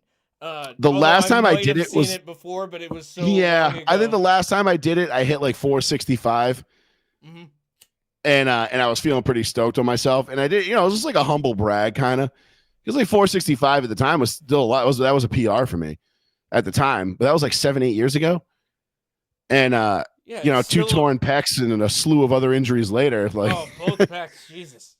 Well, no, actually, the same one twice. Not full tears. They stayed on the bone, which was good. But yeah, the recovery. The mental hurdle of getting over that is that too the hardest part. Yeah, because benches, that's your goddamn chest right there. Well, it's notorious for treating your pecs like Jodie Foster in The Accused. Like, right on that goddamn pinball machine. Just yep, like you are not surviving this. No matter how you can kick and scream all you want, we are tearing you open. So it's like it's tough, but it's an accomplishment I appreciate because I've gotten a lot of love for it, which is funny because usually when you like post a video like doing something, like it's 90% of the time it's just hate, which is I guess I was expecting, but then again I was like I posted it to my personal Facebook where I guess it's all like people that I suppose I consider my friends. Sure. So there wasn't much hate. Obviously there's a couple people like, your brother lifted it off your chest, obviously knowing that he didn't, but just like busting my balls about it because that's what they do because they know I'm me and I can handle it and it's fine. And quite frankly, I don't really give a shit what anybody else thinks either. Like, it's fine. Like, you don't think if you're not impressed, like, you know who is the least impressed by that lift of everybody that I know? It's my dad. Like, could not fucking care less. Like, my mom was all like happy for me because she knows I've been working for it for like a year. And like, she was all happy. And like, my brother was all stoked. And like, well, both my brothers were. Like, my wife was like, obviously she's my biggest cheerleader ever. And my dad was like, yeah, so. And I'm like, and I told him, I was like, well, that's the closest any of your kids are ever going to be to becoming a professional athlete. So fucking enjoy it. And he's like, yeah, cool. Can you get me tickets to the Patriots or something now? I'm like, no. And he's like, the fuck do I care then? Yeah, I'm like, fuck you. What but my dad's like doing the family. Yeah, he's just like so unimpressed. Like my dad's always been like, my dad's not like a big dude, but he's always been like this like small, like just like, to use his words, like wiry. Like he could like, he could scale like a 12-story building like a monkey if he needed to. Sure. In his day, you know what I mean? Like he was just always just ripped for no reason, but like never like big. And he's just like, yeah, you iron pumping motherfuckers, man. You guys always used to quit by lunch when we were working in concrete. And I'm like, well, yeah, probably because we were like, fuck this job sucks. Like getting paid shit. I could be lifting weights right now. This is lame. Fuck off. And he's like, yeah, whatever. And he was like, you got to be wiry and, ready to go like your brothers and this and that. And I'm like, all right, cool. And then as soon as my dad needs like, an 8-foot arborvitae moved out of the back of his truck, he's like, hey, you want to come over here and help me move this tree? I'm like, oh, what happened to your small wiry sons? Yeah, thought you could get everything done just by being that. Yeah. So, but it's funny because like I think my dad's probably my biggest hater, which not like hater, he's just not impressed like at all. I think Like, he encourages you in his own way. and not for nothing, like I'm not even like shitting on my dad. Like my dad's just not impressed by like weightlifting at all. Like he doesn't think like bodybuilding is cool. He's never been into weights. Like didn't want me to weight train. Like when I was playing football, he's like, you don't need that shit. Like just go play football. And I'm like, okay. Learn the fucking plays. Just get out Yeah, of there. go learn how to not be a fucking faggot, and you'll be fine. I'm like, God damn it. I mean, Go. he wasn't wrong about that. No, he wasn't. And, but he did. You know, he nicknamed me Fluffy in 7th grade after Cartman's pet pig. And then maybe run around the block after school every day because I was getting fat. So it was that's pretty much, yeah, it's my dad, like pretty much to a T. Like he's very blunt, and if he's not impressed, he's not going to pretend like he is, even if it makes you feel good. So yeah, I respect I respect the shit out of it, begrudgingly respect the shit out of it. It's like, but whatever. But it was cool. It was fun. I'm glad I got to do it. Honestly, because it is a pretty rare feat. Like I had a bunch of our buddies from like high school and stuff like that texted me and were like, dude, that's fucking awesome. Like super happy for you. Like, yeah, wish man, I've been like one of our good friends who I won't mention his name, but he had a very unfortunate diagnosis that basically crippled him. Not like in the traditional sense, but like he'll never be able to achieve those kind of lifts again. And if there was anybody else that I knew that was going to be able to do it, it was him. And so he texted me. He's like, dude, awesome. Like I'm living vicariously through you now. So keep it up. And so that felt really cool. No, and I was happy to do it. And to see him like be happy about it that made me happy. So I made somebody happy by doing it, which is cool. Which I didn't expect to be the case because I was doing it all for me. But I'm a selfish cunt. But yeah, maybe so. But that was an outcome of it, and so there was some unexpected good. Yeah, and listen, man, if there's unexpected good, great, and people want to hate on me, awesome. Like, please, if you want to hate on, send it this way, dude. You know me, I'm fueled by hate. It's what I do. Well, I have nothing but praise for you on that, man. That's I appreciate it. You're the only person I know that has benched that much. So I've only met one other person that's done it, like face to face, and it's funny is that this kid Chad that I met, I worked out with him last winter. I started going to his it actually was down in the old mills where like you guys used to have those band practice spaces. Wamsutta? In the Wamsutta mills. Yeah. And it's just this like, just this one random room in the mill, no heat, no AC. And it is an absolute dungeon. It's one of the coolest fucking places I've ever worked out. And you look at this kid Chad, and he has the most unassuming physique you've ever seen. Never in a million years would you like be like, oh yeah, that kid can bench 500. But I guess he put up like 506 in the competition. Jeez. Which is insane. And he's significantly smaller than me in height and weight, but like he's just insanely strong. Pound, like it's dude, it's like you can't tell a lot of times. And some guys are just built to do it. I'm not built to do it. Like you look at me, like I got long ass arms. That bar is going to travel a long way. Yeah, you got to put it up higher than. I'm not, and my form does not like a lot of guys like the whole like guys who bench like well they arch their back and raise their chest to shorten the range of motion. I don't do much of that. Like just straight meathead, just flat back. Yeah, like Ronnie Coleman, nothing to it but to do it, baby. And no, it's again. God damn it. So I'm only the second person I know, and I didn't see Chad do it. I never saw him do it, but I'm only the second. But I know he has, so I guess I do know somebody else that's done it. So I'm only the second person I know that's ever done it. Again, yeah. Which is when you think about it, I've been lifting for 20 years. I mean, maybe I have met other people that have done it, but they've never talked about it or I've never seen it. So, yeah, I don't know. I think it's pretty rare. Well, I think your humbleness in it too, other than this right now, this platform, is what got you so much good positive reaction. Because also, you're not the type that is always posting, here's my progress and here's me lifting every day. Yeah, It's I mean, because it's like to me, like working out. Like, listen, if you're one of those people that post videos working out, like, and that's your thing, and you're posting it to give like, because some people do it. Some people do it because they want to show off. Other people do it because they want like they're trainers and they want to give people like advice and help sure. them and help them achieve their goals.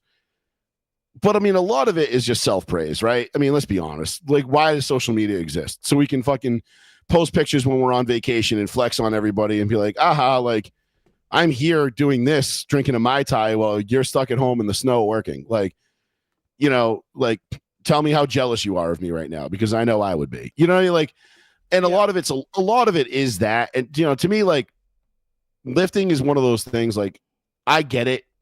It's my thing. It is not everybody else's thing. I've dedicated the last 20 years of my life to going to the gym. I love doing it. And which is funny because I like 4 or 5 years ago, or not even that, like 2-3 years ago, right during COVID, right after COVID, like 2020, 2021, Yep. I was like this fucking close to just like canceling my membership and being like, fuck it, dude. I'm just going to start running again and get rid of all this muscle and mass and just get back to being like a normal sized human being. And I've never been more happy to have not done that. Well, things and there's a whole reason, and you're here now. Yeah, and there's a whole backstory to that, and I won't go into it too much of it just because I don't want to bore everybody. But the bottom line is people like post shit online, like it's whether they want to show off, humble brag, or help people. Like sometimes it's a combination of all the things, and I get that, and that's fine. And like if that's your shtick, that's your thing, that's cool. It's never been mine.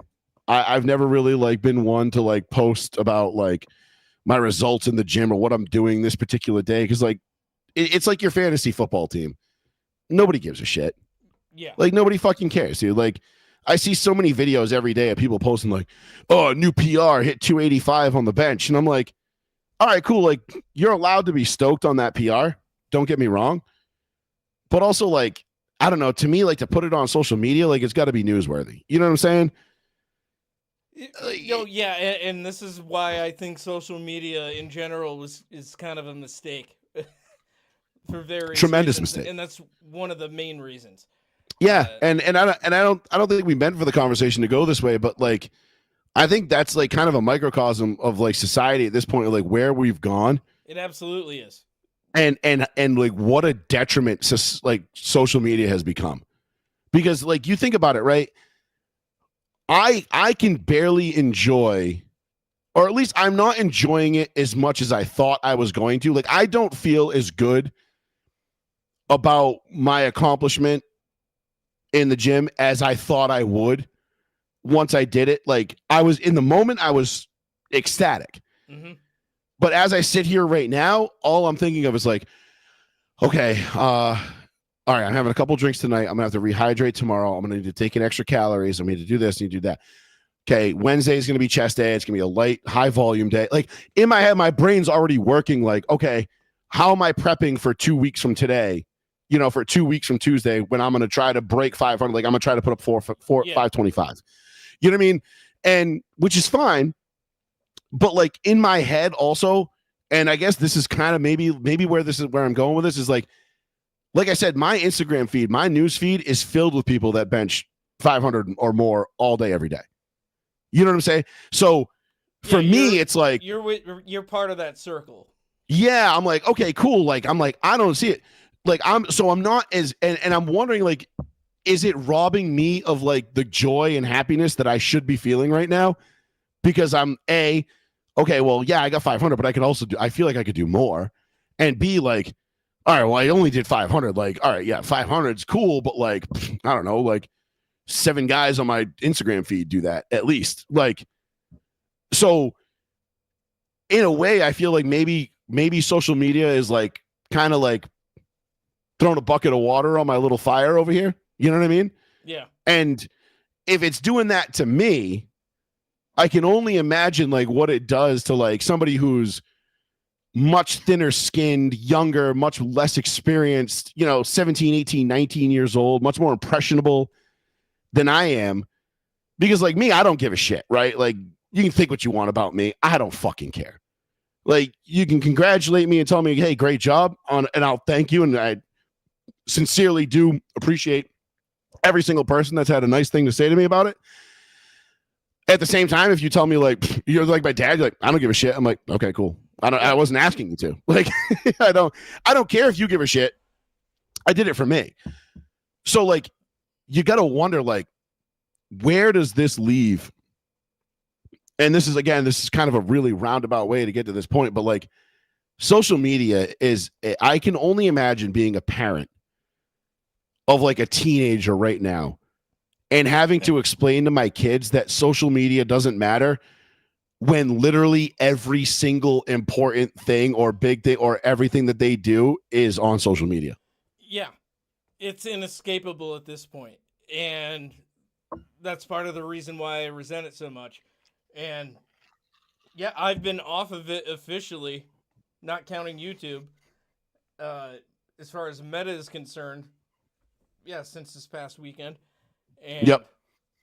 no idea why for the initial one. But Right. But I on this break, and yeah, I started a new one, waiting to see if I can reinstate that, because that got flagged like within 12 hours of me making it.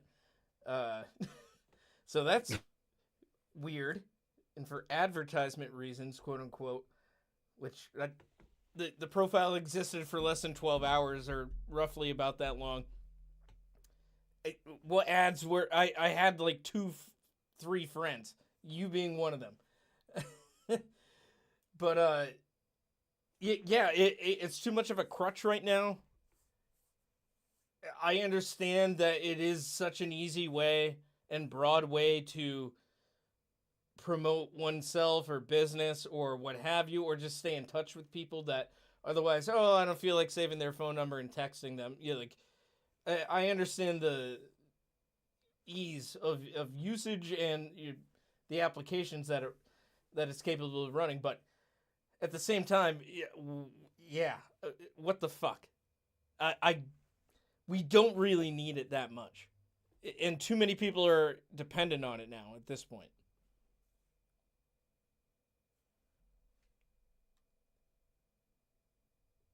I'm not getting your audio.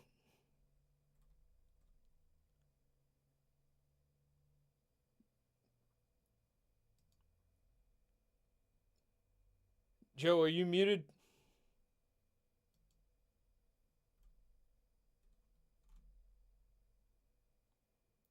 Can't hear you, buddy.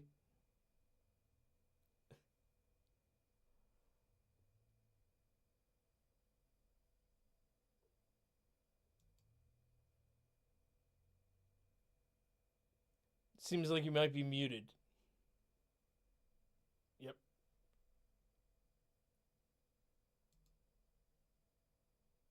Nada.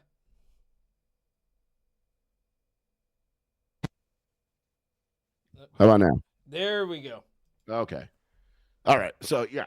I was trying to record the show in a different program because I realized that I wasn't doing it, and I've changed everything, so I haven't used it in the last couple of weeks. I'm like, oh yeah, I could just use don't this. Worry about it. But anyway, but no, we grew up in the time before with the internet, before social media was a thing. Yes. So we used to be able to go on like a V Bulletin forum of our choice, of our interest or whatever, and post with complete anonymity, and nobody knew who we were.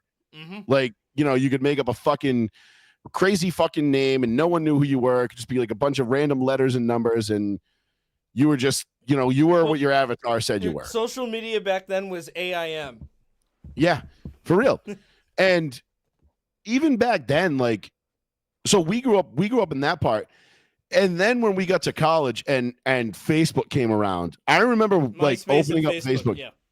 And yeah, in MySpace, and just being like, this is going to be the downfall of society. Immediately. I mean, like day one, like I resisted making a Facebook for probably a year until my wife, she was my girlfriend at the time, wanted me to have one because she had one. And she's like, oh, you should have one, like this and that. And I'm like, all right, whatever, fuck it. And it was back when, like, your status was like, Joey is feeling happy, You know what I mean? Like, and that was all you posted. There was no like context or anything like that. And It you was could just, poke people, yes, poking, which I you still can think is a still thing. do. You can. It's just like buried in the features at this point, though. Yeah. So like we grew up before all that, and I remember like immediately immediately I recognized the problems that we were going to have with it. And again, not the smartest guy in the room. I just kind of already could read the writing on the wall and be like, "Yup." And because in a way, I knew what was coming because on the old, if you remember on the old V bulletin boards, I don't know if you ever posted on those. I'm sure you did. You were a tech nerd like I was. You were probably on some sort of forum. Yeah, kind of niche forums, but yes. Like I was on a paintball one at the time, right? Sure. And yeah, I was in like movies and like TV show for like. it's It's like actually the Mystery stuff. Science Theater 3000. Fucking. Exactly. So like and you and I, we both knew of like 4chan and Reddit before Reddit was a fucking bullshit liberal echo chamber. But like everybody knew like the karma system, like where you would upvote and downvote things. Mm-hmm. And as soon as like social media came around and realized like, oh, you can like posts, I was like, oh, here we go. Like that's all this is going to turn into. Because a lot of the forums that I was on, the paintball ones anyway, did away with what they called the karma system, which was the upvote, their way of saying upvote or downvote. Yeah. Because it just inspired the herd mentality. It wanted it allowed the crowd to take over and the majority. And if one person or if 10 people said something was stupid, people just start piling on just to make that person feel like an asshole. Yep. And they ended up doing away with that system because they were like, it's not beneficial. It doesn't actually increase like the quality, like, you know what I mean? Like a good quality post doesn't automatically go to the top. So people would just do it to like farm the likes. And I'm like, that's all this is going to turn into. This is going to turn into fucking like farming. And sure enough, you got girls posting selfies and pictures of themselves and, oh, 51 people liked my picture today, and it's like, all right, cool, dude. Like 51 people, like, oh, mine got 500. And you're like, aha. You know what I mean? Like, well, that's and because it was I'm posting pictures of my butthole on OnlyFans now. So it's like, we all saw that chick from the Hunger Games butthole. We all know what it looks like. Jesus Christ. Yes, we do. Thanks to the fappening was the greatest thing ever. But except for the part where I had to see. That was like a 9/11 moment for me. I remember when it happened. Like, dude, I just remember all of a sudden everybody being like, yo, do you guys see this shit? And I'm like, wait, what? No, send it to me now. I was at work and then me and my boss found out at the same time and like all the other guys working in the warehouse. And then we all just went into the office. Like, all right, safety meeting in here now. Shit, what's the link? Yeah. Yeah. My only regret about that was having to see Justin Verlander's dong several times because he was in a bunch of pictures with Kate Upton, and I was like, yeah. Well, I'm not letting Justin Verlander's giant penis deter me from seeing Kate Upton, so fuck you. You take the good, you take the bad, you take them both, and then you have. It was like it's like Cartman said with Twitch roulette, chat roulette. Sometimes you got to wade through all the dicks before you find a good person. Exactly. No, that's a pedophile. No. Oh no. Oh, this guy looks cool. Oh, damn, he's showing us his dick. Yep. But no, that's how like I finally I find it funny that's where like and I find it let me put it this way. I find it funny that I almost feel like I'm falling victim to this. And I don't know if it's because of my preconceived notion of like what exists out in the world, where, like I said, like to me, like I'm the only person that hadn't achieved that number. Yep. Or if it's just because like, okay, maybe like that's just my personality and I'm just hyper competitive and like I know I can do more and like, yeah, that's great, but like I have more in me. Like this is just the beginning of this journey for me.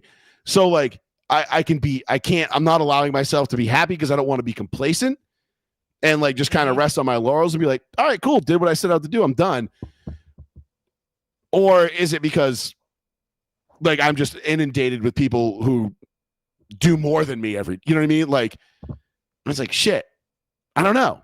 And I can only, like I said, I can only imagine, like, at least I'm at an age where like I can separate it and say like, all right, well, it doesn't matter. Like, it doesn't affect it. It shouldn't affect me. But also, like, as a 17, 18, 19-year-old kid or a high school, even younger, because like I have to remember, like, kids who are 12 have fucking Facebook now. Which is just absolutely fucking insane to me. Like, if I swear to God, like, I'm so glad I'm not a parent, because if I was, my kid would fucking hate me. Like, my kid would basically be like going to school, and I would assume like it would be like if an Amish kid had come to our high school when we were there. Or like the Bill Burr bit when he's like, Daddy doesn't trust the bank, so he keeps all his money in the walls. Yeah. Seriously though, like, my kid would go in with like, be like, nope, you're getting a flip phone. Well, like, you have an iPhone? No. Why? You don't fucking need one. Here's the phone numbers that you need. Me, your mother, and your grandparents, and 911. Other than that, you don't need to be fucking calling anybody. You don't need to be texting anybody. Fuck are you that you need a phone? Like, yeah, when you're fucking kids, 13. When we were kids, there were some kids that had pagers when they were in like middle school. You're not a fucking doctor. You're not like, yeah, or a drug dealer. Well, that I know of. Well, yeah, most of them were. You know, but like, no, like, I mean, I didn't get my first cell phone until after I graduated high school. Same. I didn't get one actually until I was 21. Yeah, I mean, we didn't need them, and like, and think about it. Well, we had jobs. My first car was my Nana's car was a year younger than me. It was 84. That was the Buick, right? Yes. Was it a Buick? Yeah, I remember that thing. That thing was sweet. Yeah, the Skylark. Yeah, it was sick. You want to go look at your Skylarkings? Yep. So like, I didn't get my first cell phone until well after we had gone. Like, I'd graduated high school. It was like in the summer between high school and college, and my mom finally cracked and like got me an Nextel. And I just remember being like super stoked because I finally could like it was like, bloop, bloop, like that was the dopest shit at the time. My first cell phone was also an Nextel, yeah. Yeah. But like, I remember working at like Eastside Paintball and being out at the field out on like Old Fall River Road behind the winery on the corner of Old Fall River and Fauns Corner. Mm-hmm. And I'm out there. It's a Saturday afternoon, 100 degrees, heat wave. I have no water, no running water. No shade. It's a field. There's nowhere to sit in shade. I have no food. I'm one person running the field by myself. I am 17 years old, and I'm destitute. And I'm cutting grass with a weed whacker. So like, I'm out there pushing myself to cut grass with the weed whacker, and I remember like starting to feel lightheaded, and I hopped in my 1989 Honda Accord, which I wouldn't say it had air conditioning, but it blew air that wasn't as warm as the heat outside. And I remember like feeling like lightheaded, like I was going to pass out, not realizing that I was probably super dehydrated, super hungry. Yeah. And like an angel out of nowhere, I just see a car coming up the driveway from like Old Farmer Road. I'm like, what the fuck is that? It was one of my friends at the time who was on my paintball team. And he knew I was working out there. And he's like, dude, I was just out at the mall. He's like, I just stopped by. He's like, here, and he showed up with like a pre-made sub from CV Variety and a gallon of water for me. Jesus. Like, I didn't have a cell phone to call anybody. There was no phone out there. There was no way for me to get in touch with anybody. I could have been dead in the middle of the field and nobody would have known. Yeah, you probably also had heat stroke along with dehydration. Yeah, definitely. I absolutely did. And not to say that like it wasn't my boss's fault. He didn't ask me to do any of that stuff. You know what I mean? I did that all on my own, but like, I was obsessed, so I wanted the field to look really good and manicured and like, nice and whatever. We didn't have a lawnmower, so I was like, well, just take this weed whacker and cut a football field worth of grass. Yeah, football field worth of grass with a weed whacker on a 100-degree day. Good job, Joe. Way to be dedicated. But no, and he showed up and was like, dude, he's like, are you all right? I'm like, I don't know. He is like, you don't look good. He's like, and he like convinced me to like close the field early. And I went back to the shop, and I remember my boss's wife being like, what the fuck is wrong with you? Like, are you okay? And I'm like, I don't feel good. And she's like, holy shit, sit down. And I was like literally fucking having like an episode. And they were like, you need to fucking get a phone. Like, you need to be able to call us like this and that. And I'm like, well, my mom's not paying for a cell phone. And unless you guys want to give me a raise, they're like, yeah. all right, well, guess we're gonna send somebody out there with you then. Like, Well, yeah, we'll because pay two back people. then for phones you had to have So expensive. credit and calls and text. Everything Dude. was nickel and dimed. Crazy how expensive. There wasn't My mom any was like, unlimited plans. no, and my parents were not about it at all. Like, what do you need a cell phone for? I'm like, well, I don't know. I almost died at work today and had no way to get in touch with anybody. If Ben hadn't shown up randomly, like just like being like Jesus riding in on like a giant clamshell or whatever. One of my 3 Jewish friends at the time, and here he comes, just parting the Red Sea. And he had the Manischewitz, of course. He did. He had the Manischewitz, baby. It's like people always like, everybody likes to talk shit about the Jews. I'm like, I won't do it. I won't do it. Saved my life too many times. But right. No, it was funny. He's like, he bailed me out that time. Like, and it was crazy, but it was such a random thing. And then I think that was the summer going into senior year.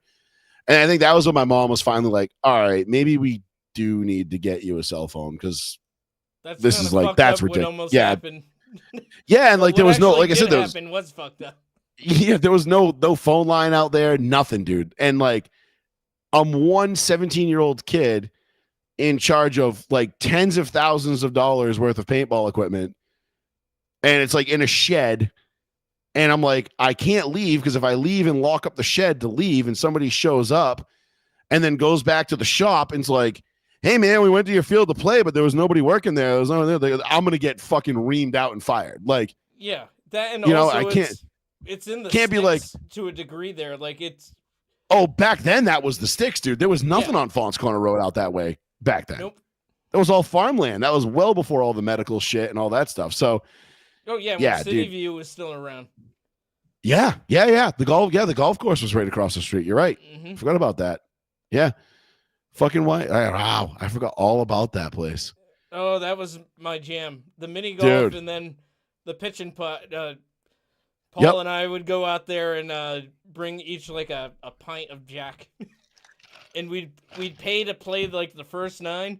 Yep. And then the first 9 ends like the 9th hole under the hill. Yep. And there's just always just one old person working the goddamn booth. Of course. And they never leave it. So we'd play, those 9 again and then do the back 9 and just come back like 2 hours later and be like, we lost a lot of balls. I don't know. Crazy. Oh yeah, we'd hit him in the cow field or just to the left there. Yep. And then that's still there. That's like a custom shed designer down there now and shit. Like all sorts of stuff popping off in that neck of the woods. Yeah, but no, man, those were the days. They were. But yeah, back to the original point. Like, yeah, being like, we grew up in that era. So like that was when we grew up. And then all of a sudden we get to like, that was what, 2001, 2002.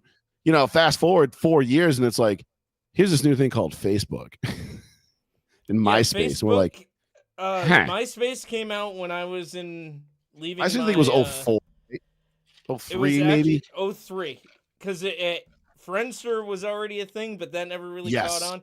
Then MySpace came out like the end of my freshman year of college, so 2003. Makes sense. Yep, and then Facebook became something later.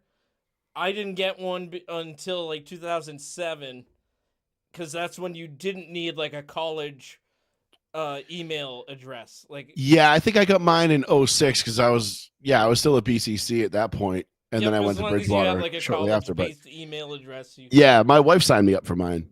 She was like, "No, you should get one. Like, it's fun. Like, all my friends are on it." And I'm like, "Yeah." I'm like, "Nah," and I resisted it. What? Yeah, I resisted it for you. Actually, the first thing anybody ever did on my thing was my wife poked me on Facebook. That was my first ever interaction on Facebook. Was my wife poking me.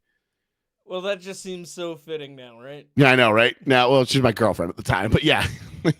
But yeah, we'd been dating for like maybe a year and a half, 2 years at that point. Because I had resisted it. And I was like, no, I'm not doing it. That's fucking stupid. I'm not doing it. I'm not doing it. And now here we are almost 20 years later. And I'm like, God damn it. I have good friends that are still not on it. They never were on any of it. And I think they're probably a lot smarter than I am. I mean, I can't say it's all bad because it did afford me like a really, really easy access to an audience for like Row One Seat One and my podcast and everything else. Oh yes, no, And that's why I need to get back on it in one capacity at least. I mean, this will do for now. We still yeah, have YouTube, right. but Oh, right. Did yeah, you send me I'll the link to figure post this, by the way? yeah. Oopsies. Hey, it's all good. Sal can watch it later.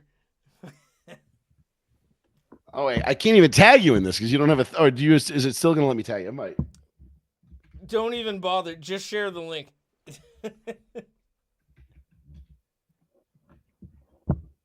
Done. I think even if you tag me in it right now, I wouldn't be able to see it. I haven't checked. No, the it'd probably status be of like it'd probably shadow ban the link anyway. who knows. It'd be like fuck this kid. I'll be back in some capacity, either on that platform or I might just move it all to like X or something. All right. Yeah, I mean, and there's X, there's Rumble, there's a lot of different. There's a lot of different options now. Like, and I mean, because like obviously like we cross platform, like stream on multiple platforms on Row One C1 now. So like we're on YouTube, Twitch, and Facebook. But like I'd love to get off of YouTube, get on Rumble because it's a true free speech thing where like, you know, I can say certain words that would get this show flagged, you know what I mean? Or get it taken down, even if it's like 3 years later. Link this stream the way we do it right now directly to that. I'm sure. Yeah. So like you could do it and like, but I don't know if Rumble's a built-in thing for Streamlabs yet. I might be able to add it. Yeah, I could. Maybe I could too. Maybe I'll give you something to do tonight. But nonetheless, it's like there's certain aspects of it that I'm still like getting used to. You know what I mean? Like I'm still trying to like build in, and like you want to have like as much access to as many people as you possibly can. Yeah. But like at the end of the day, like you know, all the young kids, they're not using Facebook anymore. So like if you're going for like a younger audience, Facebook probably isn't your target demographic any longer. You know, it's all old white people. You know, whereas Twitter and Twitch and TikTok now is huge. You know, Kick, if you're a gamer, is a big one. You know, like there's all sorts of crazy shit going on. It's fucking wild, really. It's funny you bring that up now, and I didn't think about what our target demographic is. It really, to me, it's just like-minded individuals. I was just say, yeah, a target demographic doesn't have an age, race, or creed. Right. It's just do you like listening to people who speak freely about whatever it is they're talking about? And sometimes about nothing at all. Yeah, I mean, we were going to talk about Lake and Riley tonight. We've been on for what 2 hours now, and we didn't even get to that. I mean, we can bring it up now and have that be the end note. Yeah, we could do that because I do have a Monday Night Football game that I'm supposed to be watching. So, all right, so, you know, I have this other pesky show I do on Tuesday nights that you got to do kind of football centric. So yeah, I brought it up. Got the article up here. This is via NPR, published November 20th of this year. A man has been convicted of murder in the killing of Lake and Riley, Athens, Georgia. Don't you love how they say that the headline reads, "A man has been convicted," not any legal immigrant, not a Venezuelan national, gang member, gang affiliated, illegal immigrant. Well, nope. They start. It's a man. They start the article proper like that, but the headline, yes, is a man. Yeah. A man. Like, stop covering for these fucking people, dude. Serious. Like, God, and this is from NPR. At least they used as, you know. Of course, it's pronouns. NPR though. I cannot wait for I don't like NPR either. I just didn't want everything else that popped up first. Came I know. CNN. I'm not mad at you for using it. I can't wait for Elon and Vivek to be like, yeah, your funding's cut. Yeah. You're a waste of energy. So yes. Athens, Georgia. A Venezuelan man has been convicted of murder in the killing of Georgia nursing student Lake and Riley, a case that fueled the national debate over immigration during this year's presidential race. Jose Ibarra was charged with murder and other crimes in Riley's February death, and the guilty verdict was reached on Wednesday by Athens Clarke County Superior Court Judge H. Patrick Haggard. Barrett, 26 years old, had waived his right to a jury trial, meaning Haggard alone had heard and decided the case. So yeah, he basically took. Well, he didn't take the plea, but yeah, not jury. Haggard found guilty Ibarra guilty of all 10 counts against him. 1 count of malice murder, 3 counts of felony murder, and 1 count each of kidnapping with bodily injury, aggravated assault with intent to rape, aggravated battery, obstructing an emergency call, evidence tampering, and being a peeping Tom. That's a legal term. Who knew? I thought it was just like a the reference. peeper, what's going through his head? Whoa. Well, let's see. After reading the Sounds like so innocent. He's a peeping Tom. Yeah. Oh, he was just looking through your window. Nope, he's a Venezuelan gang member who sat out to hunt women. Actually, in his own words, he was going to hunt women. So yeah. Oh, is that what he said? I'm gleaning that from. Yeah, I don't know if this has any of the. No, this is just about the verdict. That was his whole intent was to hunt his own testimony women. But no, this guy had come across the border illegally through El Paso. He was caught. He was sent to the Roosevelt Hotel in New York, where he was provided with shelter and I'm sure prepaid debit cards and all that kind of fun shit that was going around at the time. And then requested to be flown to Athens, Georgia, which is where he was flown to on our tax dollars. The crime happened in New York? No, the crime happened in Georgia. Okay, I was gonna say why. But he was the crime technically happened in El Paso when he came over the border illegally, which in any serious country they would have been like, bye. But we're not that. We were not a serious country at that point. So. Then he was held, he was detained, then he was released, then he went to New York. He was put up in the Roosevelt Hotel, like I said, the once great Roosevelt Hotel. Then he requested to be somehow, put in a request. He was flown to Athens, Georgia on a federally paid for flight, dropped in Athens, Georgia, and then he was allowed to go and hunt and stalk women. I only know this. I know this through personal experience.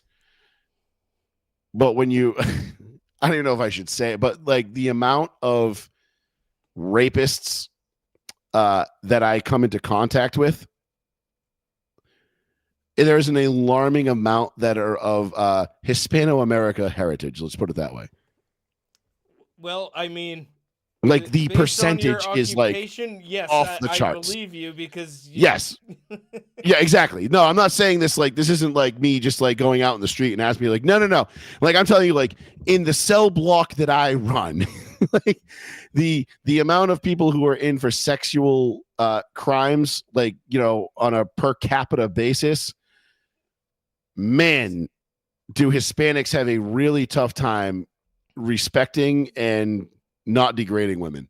It's crazy.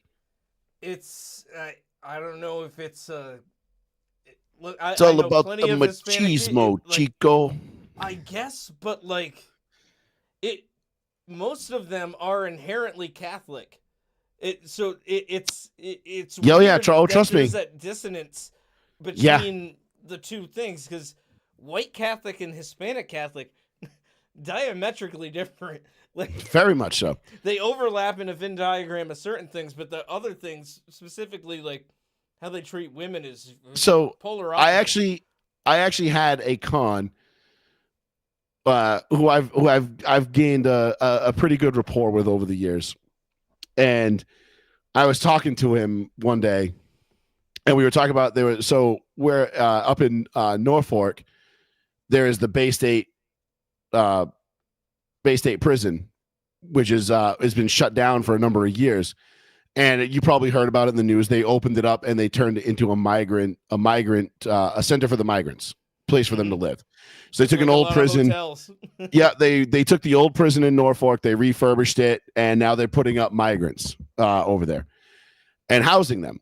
And one of the cons comes to me and he goes, "Oh yeah," he goes, "Yeah, they're taking all the migrants from South America." He goes, "Yep." He goes, a bunch of skinners and a bunch of future skinners living over there. That's all there is. Like, even amongst the cons, like they know.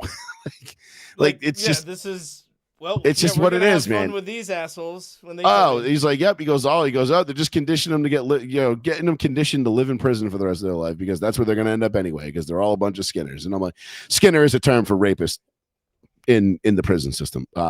Yes, I knew that, but for the Yeah, I'm sure the you did, but for audience. those that might be listening that don't know, and I could regale you with a lot of fun tales about work. I'd have to be very careful about it because obviously you can't divulge too much.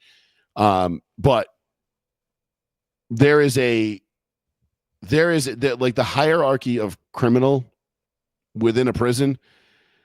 The rapists, the Skinners, the sexual assault people, like especially if it has to do with a child, they are Yes. the literal bottom of the barrel. They get nothing. They have to be placed in separate blocks.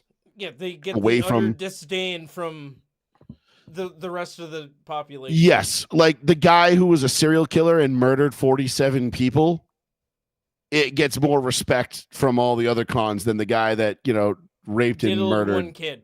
Yeah, like Or and did something worse to a kid. or right, granted, just that's diddle the probably kid. Doesn't matter. You just touch a kid, and Yeah. like, all right, I could tell you some pretty fucking horrific shit. But I won't say it on the air because I don't. I'd have to rehearse it to make sure I didn't say anything I'm not supposed to, and that wouldn't be fun. But I could tell you some. I could tell you some off the record. I'll tell you some fun stories. Oh yeah, about dude, some we'll fun definitely shit. meet up for Yeah, a beer it's, sometime soon. And now I'll tell you what. In my short time in this industry, if you will, man, do I got some funny fucking stories. I'm sure you do. Really funny. Not involving rape, but those aren't funny. But there are some very funny stories that I could tell you involving a lot of different things. But yeah, I'm sure it's good times. I'm one of the few people that I actually love my job. I don't hate what I do at all. I have a blast doing it.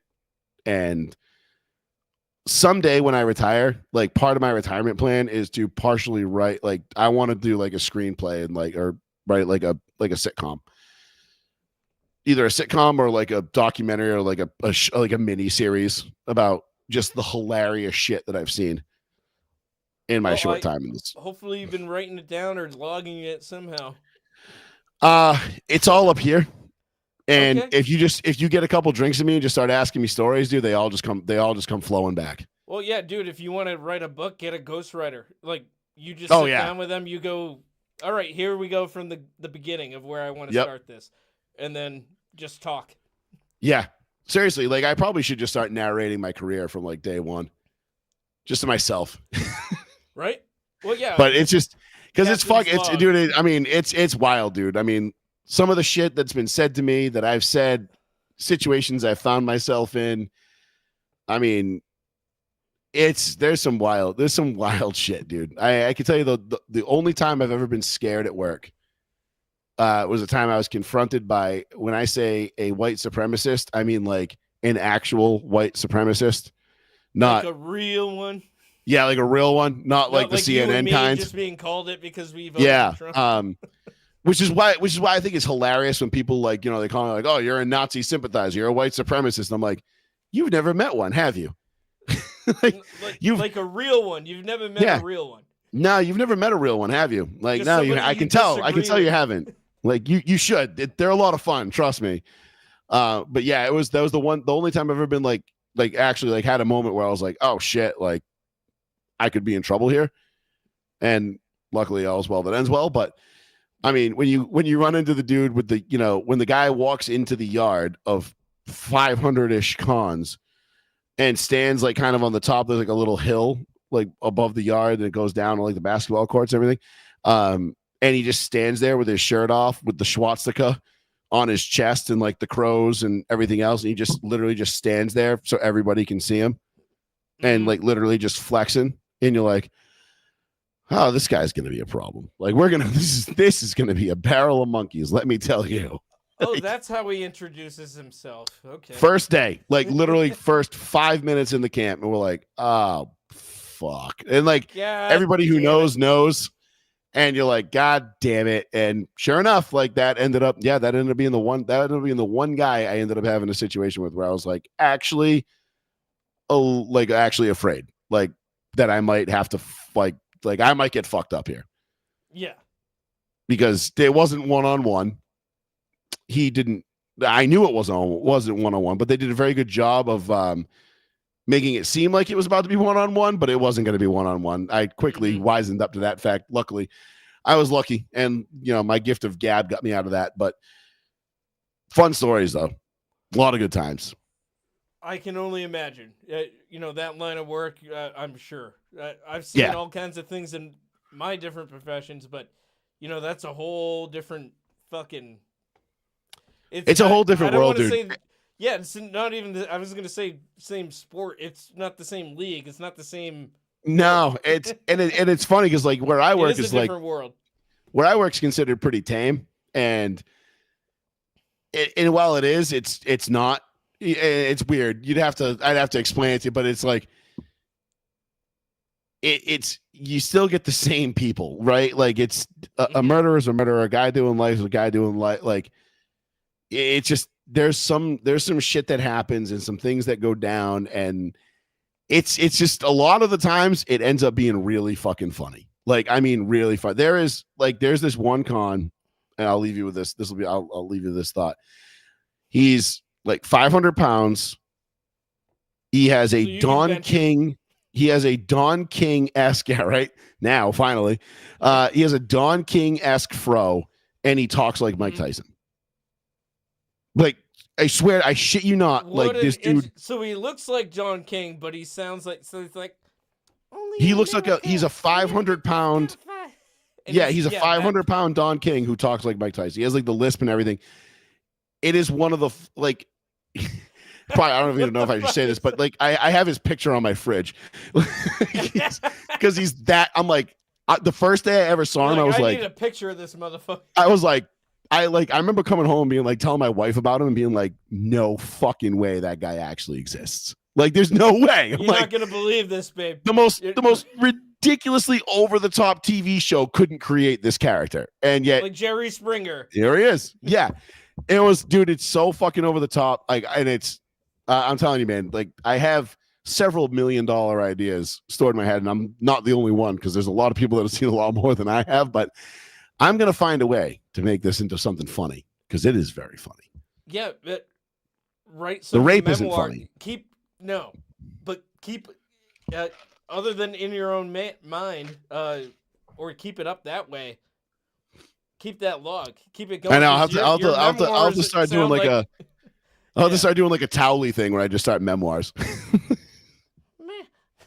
Yeah, except yours won't be, plagiarized or just completely fabricated like the guy they were actually making fun of for that. Right, no shit. Who duped Oprah? Mm-hmm. Menji. Oi. Oi, Gary. Oi. Oprah hasn't played with me in months. They're all men's down here. God. Jesus Christ. That episode's so good. Fucking classic. Jesus all right, Chav. Good talk. Leave it there for now, brother. Yeah, it was a great show. We barely talked about anything we said we were going to talk about, and I think it was for the better. That was fun. It kind of didn't matter, and it was for the better. I think every once in a while having one that is more train of thought, just off the cuff. Although the last few ones we have done are that, but also we had like an agenda. Also, well, it was election season, so it was So there was some shit to talk about. I mean, I'm fine playing it free and loose and shooting from the hip, but yeah, when we do have points to make, we'll get to them. This week, just not a whole lot going on, so forgive us if we rambled on about shit you don't like, but also fuck you. Like, also, fuck you. I enjoyed the shit out of it, so. I did too, man. As always. Yes, sir. 2 hours, basically. But, yeah, until next week, folks, this has been the adult table, and, go back to sitting with the kids, you fucking losers. Yeah. Enjoy your pudding pops. Your pudding pops, oh. Well, in the Cosby rape. You see, with the thing with the pudding pops is I put them in your butt. You don't see it coming. And you get the Spanish fly, and they're like, Not at night. All right, Trav.